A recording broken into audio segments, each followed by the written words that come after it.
आज बात करते हैं राहुल गांधी से। मोदी साहब दिन पे दिन, हर एक दिन उनका ऐसा निकल रहा है भयभीत होने वाला।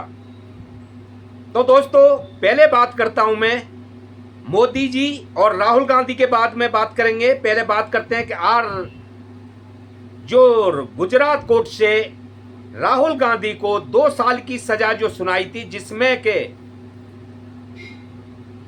उनका बंगला भी खाली हो गया था। तो दोस्तों, आज उस पे राहुल गांधी ने विजय पा ली है और कांग्रेस में एक बड़ा जश्न का दिन है, क्योंकि फैसला राहुल गांधी के हक में आया है। अब दोस्तों, बात करते हैं कि राहुल गांधी से मोदी साहब हर दिन भयभीत क्यों होते जा रहे हैं। तो आगे बोलने से पहले दोस्तों, आप देख रहे हैं प्रेम फैमिली चैनल।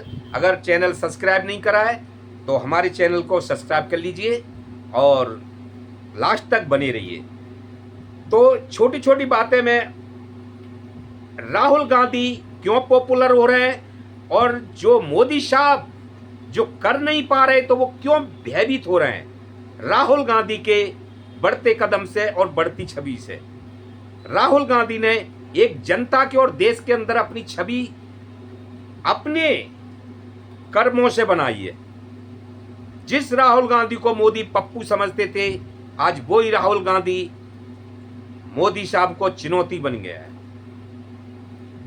तो मैं बात करता हूं, जैसे कि राहुल गांधी ने ये कहा है अपने भाषण में, हर जगह पे सबको पता है कि मुझे पता है कि मुझे क्या करना है। रुकावटें जो भी आ जाएं, गाली दे लो, मुझ पर भद्दी टिप्पणी कर लो, लेकिन मेरा एक ही मकसद है कि मुझे देश और जनता के लिए काम करना, और मेरा ये ही मकसद है। जैसे आप जाते हैं, देखा है आपने, राहुल गांधी कहीं जाते हैं तो ज़्यादातर आपने देखा होगा, जहां गरीब अगर बच्चा उनसे हाथ मिलाने आता है तो वो सीधे गले लगा लेते हैं और कोई भेदभाव के साथ नहीं। आपने देखा होगा, उन्हें ये परवाह नहीं है कि कैमरा मेरी तरफ है या नहीं है।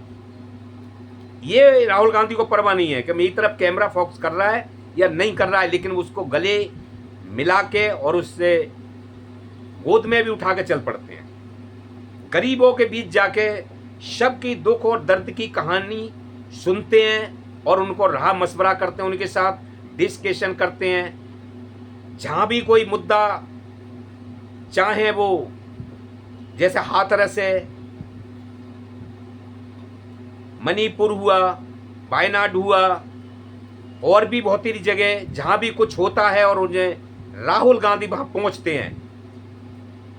उन्हें ये नहीं देखना होता है कि मेरे पीछे कैमरा वाला मुझे फोकस कर रहा है या मेरी सेल्फी ले रहा है या नहीं ले रहा है, लेकिन ये फर्क है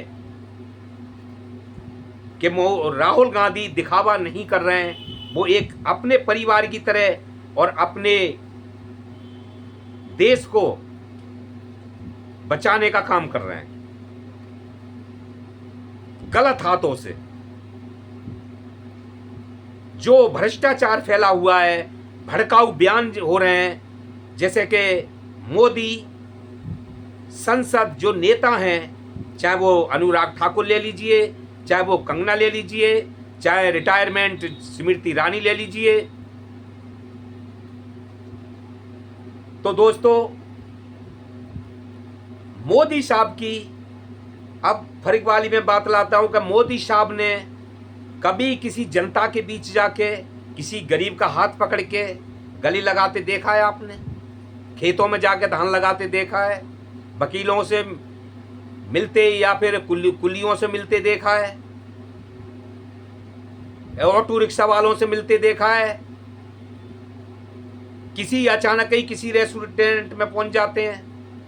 राहुल गांधी मोदी साहब को इस तरह देखा है? क्योंकि वो चीज से, छोटी चीजों से नफरत करते हैं। मोदी साहब अपनी इंसल्ट समझते हैं गरीब से बात करने के, जनता के विषय में बात करने का। वो अमीरों के साथ बात करना पसंद करते हैं, अमीरों की बात सुनना पसंद करते हैं।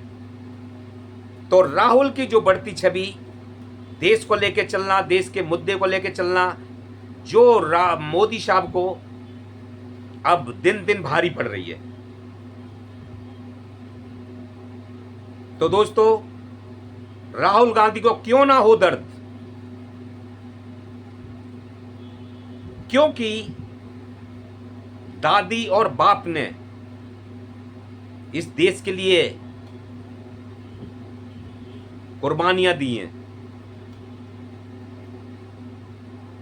गांधी जी ने देश को आजाद कराने में क्या क्या करा, जेल तक काटी है, वो सब जानते हैं। लेकिन आज के जो संसद, मोदी जी के संसद, जिसने देश की नींव की स्थापना की, उस पे 100 आरोप लगाते हैं। राहुल गांधी के संस्कार पे, जहां तक कि गांधी जी को भी नहीं छोड़ा।